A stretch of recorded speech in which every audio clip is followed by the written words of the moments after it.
మా latest videos కోసం మా ఈ తెలుగు న్యూస్ ఛానల్ సబ్స్క్రైబ్ చేసి గంట సింబల్ యాక్టివేట్ చేసుకోండి. రేపే కనుమ పండుగ. ఈరోజు పొరపాటున కూడా ఈ కూరను ఇంటిలో వండకూడదు, అలాగే తినకూడదు కూడా. ఈ కూరను రేపు కనుమ రోజు తినటం వల్ల మీకు జన్మల దరిద్రం పడుతుంది అని పండితులు చెప్తూ ఉన్నారు. అలాగే కనుమ రోజు వీటిని తింటే మాత్రం తిరిగిలేని రాజయోగం పడుతుంది. సంవత్సరం మొత్తం మీకు శుభాలే కలుగుతాయి. రేపు కనుమ రోజు మీరు ఏం చేసినా చేయకపోయినా సరే ఈ ఒక్కటి ప్రతి ఒక్కరూ తినాల్సిందే. ఇది తినకపోతే మీరు మహాపాపాన్ని మూటగట్టుకున్నవారు అవుతారు.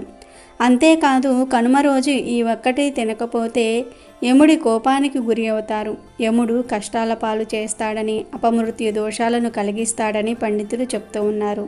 అసలు కనుమ పండుగ రోజు ఏం తినాలో ఏం తినకూడదో ఈ వీడియోలో వివరంగా తెలుసుకుందాము.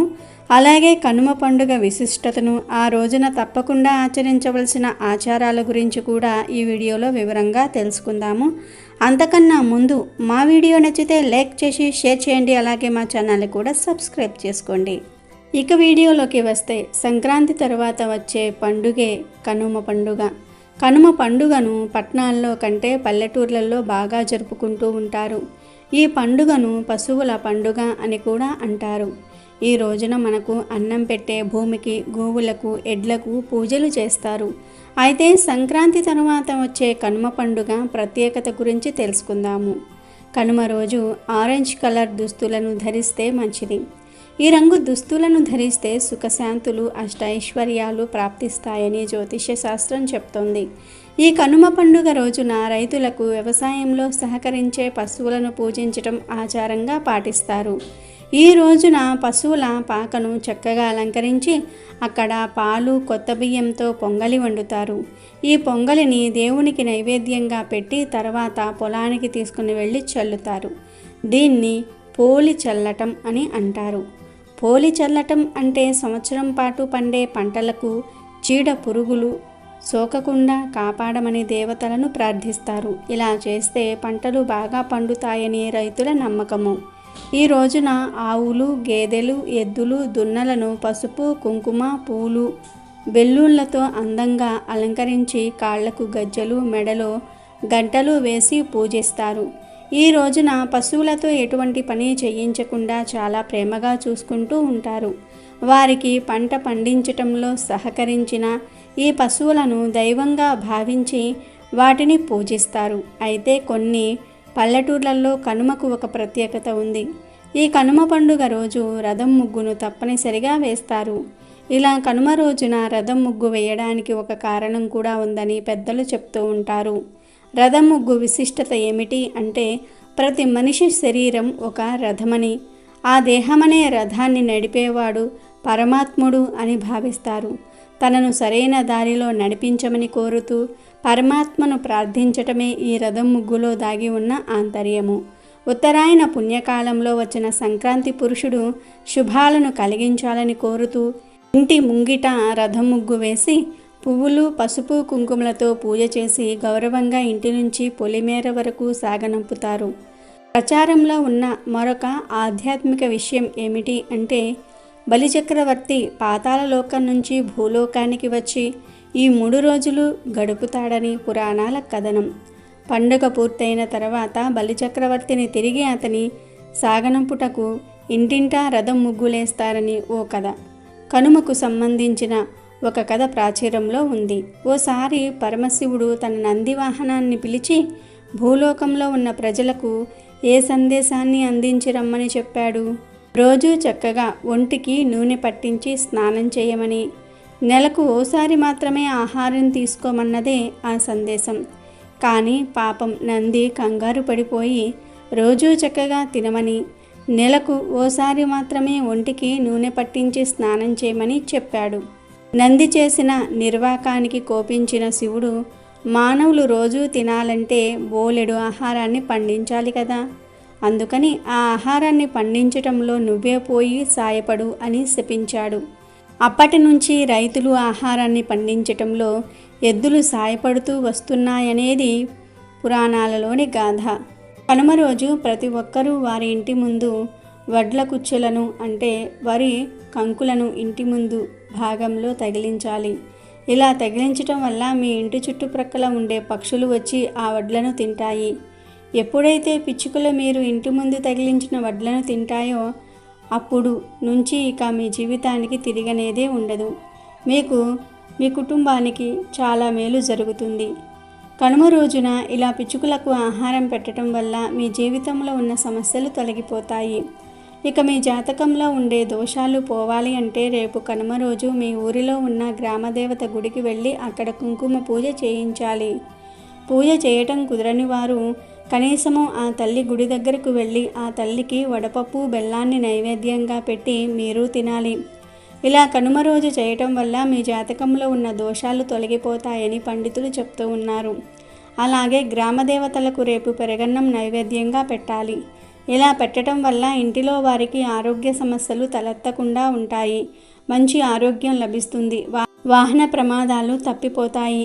అపమృత్యు దోషాలు తొలగిపోతాయి. ఇక ఈ కనుమ రోజు పొరపాటున కూడా బచ్చల కూరను తినకూడదు.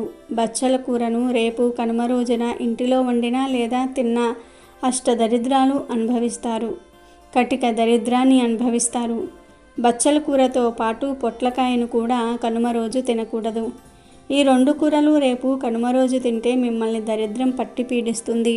2 కూరలను వండకూడదు, ఎవరూ తినకూడదు. కూరల రూపంలో కానీ, ఫ్రైల రూపంలో కానీ, వడియాల రూపంలో కానీ, పచ్చళ్ళ రూపంలో కానీ ఇలా ఏ రూపంలోనూ అయినా సరే ఈ కూరలను తినకూడదు. కాదని ఈరోజు అప్పుల పాలైపోతారు. ఆర్థికంగా చాలా కష్టాలు పడవలసి వస్తుంది. చేతిలో అస్సలు ధనం నిలవదు. ఆర్థిక సమస్యలు వస్తాయి. ఒకరి దగ్గర చెయ్యి చాచి అడుక్కునే స్టేజ్కి పోతారు. అప్పుల పాలైపోతారు. కోరి కష్టాలను తెచ్చుకున్నట్లుగా అవుతుంది. కనుక ఈరోజు ఈ కూరలను తినవద్దు. కాదని తింటే మాత్రం కష్టాల పాలవుతారు. తెలుగునాట కనుమనాడు తప్పకుండా గారెలను వేసుకుంటూ ఉంటారు. కనుమనాడు మినుములు తినాలన్న సామెత కూడా ఈ ఆచారాన్ని స్పష్టం చేస్తుంది. గతించిన పెద్దలకు ప్రసాదంగా ఈ గారెలను భావించటము ఉంది. ఈ సమయంలో గారెలను తినటం వెనుక ఒక ఆరోగ్య సూత్రం కూడా ఇమిడి ఉంది. మినుములు ఒంట్లో ఉష్ణాన్ని కలిగిస్తాయి. చలికాలం తారాస్థాయిలో ఉన్న ఈ సమయంలో మినుములు తినటం వల్ల మన శరీరం ఆ చలిని తట్టుకోగలుగుతుంది. కనుమ రోజు ఎవరైతే మినుములతో చేసిన ఆహారం తింటారో వారికి సకల శుభాలు కలుగుతాయి. ఆరోగ్య సమస్య నుండి బయటపడగలుగుతారు. అంతేకాదు కనుమ రోజు మినుములతో చేసిన ఈ వంటకాన్ని తిని మీకు యముని అనుగ్రహం కలుగుతుంది. మీకు పొంచి ఉన్న ప్రమాదాల నుండి బయటపడగలుగుతారు. అంతేకాదు కనుమ రోజున ప్రయాణం చేయకూడదని, శుభకార్యాలు చేయకూడదని అంటారు. ఇలా పెద్దలు చెప్పటం వెనుక ఒక కారణం కూడా ఉందట. కనుక కనుమ రోజు తమ పెద్దలను తలుచుకునే కుటుంబ సభ్యులందరూ కూడా కలిసి గడుపుతూ ఉంటారు. తమ పెద్దలను తలుచుకుని ప్రయాణం చేసి సరదాగా షికార్లు కొట్టడం అనేది సంస్కృతికి విరుద్ధం. విశ్రాంతి తీసుకుని మర్నాడు ప్రయాణించమని చెప్తూ ఉంటారు. అందుకనే కనుమ రోజున కాకైనా కదలదని, పండుగకు ఇంటికి వచ్చిన వారు ప్రయాణం చేయవద్దని, ఒకవేళ చాదస్తం అంటూ కనుమ రోజు ప్రయాణం చేస్తే ఇబ్బందులు తప్పవని పెద్దలు చెప్తూ ఉంటారు. ఇక ఈ పశువుల పండుగ సందర్భంగా పశువుల దేవుడిని పూజించటం ప్రతి గ్రామంలోనూ కనిపిస్తుంది. ఊరి పొలిమేర్లలో ఉండే ఈ కాటమరాయుడు ఆ గ్రామంలో పశువులను కాపాడుతాడని గ్రామస్తులు మరియు రైతుల నమ్మకము. అందుకే అలంకరించిన పశువులతో ఎద్దుల బండ్లు కట్టి పిల్లాపాపలతో సహా కాటమరాయుడు గుడికి లేదా పొలిమేర్లలో ఉండే గ్రామదేవతల గుడికి చేరుకుని అక్కడ బోనం, పొంగలి కుండ సమర్పిస్తారు. అలాగే సంవత్సరమంతా కూడా ఎలాంటి సమస్యలు రాకుండా పంటలు పండాలని మొక్కుతూ ఉంటారు. తమ పశువులు ఆరోగ్యంగా ఉండాలని మొక్కుకుంటూ ఉంటారు. ఇప్పుడే గతంలో మొక్కుకున్న మొక్కులను చెల్లిస్తూ వాళ్ళ మొక్కుల ప్రకారం కోళ్ళు, మేకలు, పొట్టేళ్లు బలిస్తారు. ఈ బలిచ్చిన రక్తాన్ని పొంగలితో కలిపి దేవుడికి నైవేద్యంగా పెట్టి మిగిలింది తీసుకుని వెళ్ళి తమ పొలాలలో చల్లుతూ ఉంటారు. ఇలా చేస్తే పంటలు బాగా పండుతాయని వాళ్ళ నమ్మకము. బలిచ్చిన మూగ జీవాలను ఇంటికి తీసుకుని వెళ్ళి వండుకుని తింటూ ఉంటారు. అలా కనుమ పండుగ ముగుస్తుంది. ఈ విధంగా పశువులకు, రైతులకు మధ్య ఉన్న సంబంధం ఈ పండుగ సందర్భంగా ప్రస్ఫుటం అవుతుంది. కనుమ రోజున పెరుగును దానం చేస్తే విశేష ఫలితం పొందుతారు. కనుమ రోజున పెరుగును దానం చేసే వారికి అనుకున్న కార్యాలు సిద్ధిస్తాయని పండితులు అంటూ ఉన్నారు. ఒకవేళ మీరు తలపెట్టే పనులలో ఆటంకాలు కలుగుతున్నట్లు అయితే రేపు కనుమ రోజు పెరుగన్నమును దానం చేసి మీరు తలపెట్టే పనులలో విజయం సాధించి శుభ ఫలితాలను పొందండి. రేపే కనుమ, దీనినే పశువుల పండుగ అంటారు. ఈరోజు ఆవులను, ఎద్దులను పూజిస్తారు. ఈ పశువుల పండుగ సందర్భంగా కాటమరాయుడు అనగా పశువుల దేవుణ్ణి పూజించటం ప్రతి గ్రామంలో కనిపిస్తుంది. ఊరి పొలిమేర్లలో ఉండే ఈ కాటమరాయుడు ఆ గ్రామంలో పశువులను కాపాడుతాడని గ్రామస్తులు మరియు రైతుల నమ్మకము. అందుకే అలంకరించిన పశువులతో ఎద్దుల బండ్లు కట్టి పిల్లా పాపలతో సహా కాటమరాయుడి గుడికి లేదా పొలిమేర్లలో ఉండే గ్రామదేవత గుడికి చేరుకుని అక్కడ బోనం అనగా పొంగలి కుండ సమర్పిస్తారు. అలాగే సంవత్సరమంతా కూడా ఎలాంటి సమస్యలు రాకుండా పంటలు పండాలని మొక్కుకుంటూ ఉంటారు. తమ పశువులు ఆరోగ్యంగా ఉండాలని మొక్కుకుంటూ ఉంటారు. అప్పుడే గతంలో మొక్కుకున్న మొక్కులను చెల్లిస్తూ వాళ్ళ మొక్కుల ప్రకారము కోళ్ళు, మేకలు, పొట్టేళ్ళు బలిస్తారు. ఆ బలిచ్చిన రక్తాన్ని పొంగలిలో కలిపి దేవునికి నైవేద్యం పెట్టి మిగిలింది తీసుకుని వెళ్ళి తమ తమ పొలాలలో చల్లుతారు. అలా చేస్తే పంటలు బాగా పండుతాయని వాళ్ళ నమ్మకము. బలి ఇచ్చిన మూగ జీవాలను ఇంటికి తీసుకుని వెళ్ళి వండుకుని తింటారు. ఈ కనుమ రోజే చాలామంది పెద్దలకు అంటే పితృదేవతలకు పూజలు కూడా చేసుకుంటూ ఉంటారు. పెద్దలను తలుచుకుంటూ ఉంటారు. అయితే ఈ కనుమ రోజు సాయంత్రం 7:15 లోపు కొడుకులు ఉన్న ప్రతి ఒక్కరూ కూడా తప్పక ఒక పరిహారం చేయాలి. లేదంటే పితృదేవతల శాపానికి గురి అవుతారు అని పండితులు చెప్తూ ఉన్నారు. మరి కనుమ రోజు కొడుకులు ఉన్నవారు తప్పక చేయవలసిన ఆ పరిహారం ఏమిటో ఇప్పుడు మనం ఈ వీడియోలో వివరంగా తెలుసుకుందాము. కొడుకులకు మన సాంప్రదాయంలో చాలా ప్రాముఖ్యత ఉంది. కొడుకులే పున్నామ నరకాన్ని తప్పిస్తారని నమ్ముతూ ఉంటారు. ఈ రోజుల్లో కొడుకులు, కూతుళ్ళు ఒక్కటే అనే భావన అందరిలో ఉన్నప్పటికీ కూడా కొడుకుల మీద కాస్త ఎక్కువ ప్రేమనే చూపుతూ ఉన్నారు. బయటకు చెప్పకపోయినా తల్లిదండ్రులకు కొడుకుల మీదే ఎక్కువ ప్రేమ ఉంటుంది.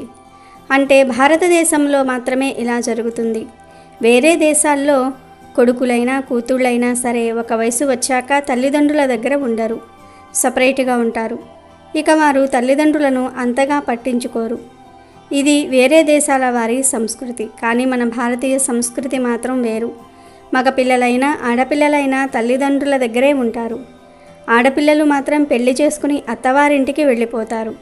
మగపిల్లలు పెళ్లి చేసుకుని ఇంకొక ఆడపిల్లను ఇంటికి తెచ్చి తల్లిదండ్రుల దగ్గరే ఉంటాడు. తల్లిదండ్రులను చక్కగా చూసుకుంటూ ఉంటాడు. వృద్ధాప్యంలో తల్లిదండ్రులు కొడుకు మీదే డిపెండ్ అయి ఉంటారు. కాబట్టి చిన్నప్పటి నుండి కొడుకుల మీద ఎక్కువ ప్రేమను చూపుతారు. కొడుకుల కోసం అనేక రకాల పరిహారాలు చేస్తూ ఉంటారు.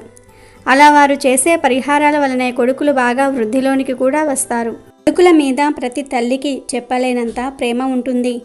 ఆ ప్రేమతోనే అనేక పరిహారాలు చేస్తారు. ప్రత్యేకించి కనుమ రోజు కొడుకులు ఉన్నవారు ఒక పరిహారం చేస్తే వారి జీవితం అద్భుతంగా ఉంటుందని, వారికి ఎలాంటి కష్టాలు రాకుండా ఉంటాయి అని పండితులు చెప్తూ ఉన్నారు.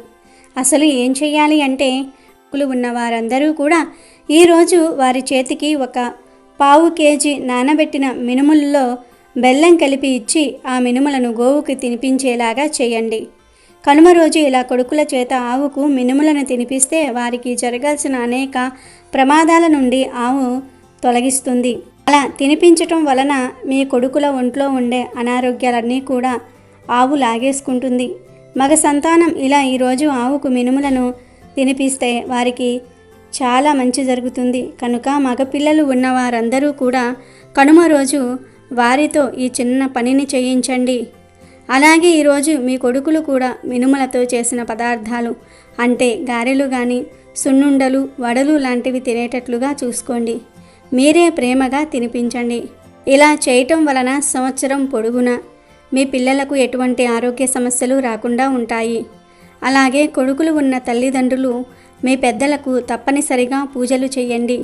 మీ సాంప్రదాయాలను మీ కొడుకులకు నేర్పించండి. అప్పుడే మీ కొడుకులు తర్వాత మీకు పూజలు చేస్తారు. లేదంటే మీరు పున్నామ నరకంలో పడతారు. కనుక కొడుకులు ఉన్నవారు ఈ విషయాలను గుర్తుంచుకుని ఈ చిన్న చిన్న పనులను చేసి శుభ ఫలితాలను పొందండి. కనుమ రోజు ప్రయాణాలు చేయకూడదని ఒక నానుడి ఉంది. దాని వెనుక కూడా ఒక కారణం ఉంది. అది ఏమిటి అంటే సంక్రాంతి అంటే కేవలం ఒక రోజు పండుగ కాదు. భోగి, సంక్రాంతి, కనుమలు కలిసిన 3 రోజుల పండుగ. సంక్రాంతి పండుగ రోజు కుటుంబ సభ్యులతో పాటు కూతుళ్ళు, అల్లుళ్ళు ఇంటికి రావటంతో అందరూ కలిసి భోజనం చేయటం ఆనవాయితీ. ఈ కనుమ రోజు పితృదేవతలకు ప్రసాదాన్ని పెట్టి కుటుంబ సభ్యులందరూ కూడా కలిసి భోజనం చేస్తారు. అదేవిధంగా అందరూ కలిసి కాసేపు సరదాగా కూర్చొని మాట్లాడుకోవటం కోసం కనుమ రోజు ఎక్కడికి ప్రయాణాలు చేయకుండా కేవలం కుటుంబ సభ్యులతో గడపాలని చెప్తూ ఉంటారు. కనుమ రోజు కాకి కూడా కదలదని సామెతను మన పెద్దలు కూడా చెప్తూ ఉంటారు. అత్యవసరమైతే తప్ప ఈ పండుగ రోజు ప్రయాణాలు చేయకూడదు. ఒకవేళ పెద్దల మాట కాదని ప్రయాణం చేసినా వారి ప్రయాణంలో ఆటంకాలు ఏర్పడతాయని పెద్దలు చెప్తూ ఉంటారు. అంతేకాదు కనుమ రోజున ప్రయాణాలు చేయకూడదంటూ పూర్వకాలంలో పెద్దలు పెట్టిన ఈ ఆచారం వెనుక ఒక గొప్ప ఔన్నత్యమే దాగి ఉంది. వాస్తవానికి పూర్వం ప్రయాణాలకు ఎక్కువగా ఎడ్ల బండే ఉపయోగించేవారు. కనుమ రోజున ఎడ్లను పూజించి వాటికి పూజలు చేస్తారు గనుక ఆ ఒక్కరోజైనా సరే వాటిని కష్టపెట్టకుండా ఉంచాలనే గొప్ప భావనతో బళ్ళు కట్టకుండా చూసేందుకు ఆ రోజు ప్రయాణమే వద్దని చెప్పేశారు. ఏడాదిలో ఒక్కరోజైనా ఎద్దులకు విశ్రాంతి ఇవ్వాలనే గొప్ప ఉద్దేశం ఈ మాట వెనుక ఉంది. అమెజాన్లో బెస్ట్ డిస్కౌంట్స్ కోసం వీడియో డిస్క్రిప్షన్లో లింకు ఉంది, చూడండి. అలాగే మా టెలిగ్రామ్ ఛానల్ సబ్స్క్రైబ్ చేసుకోండి.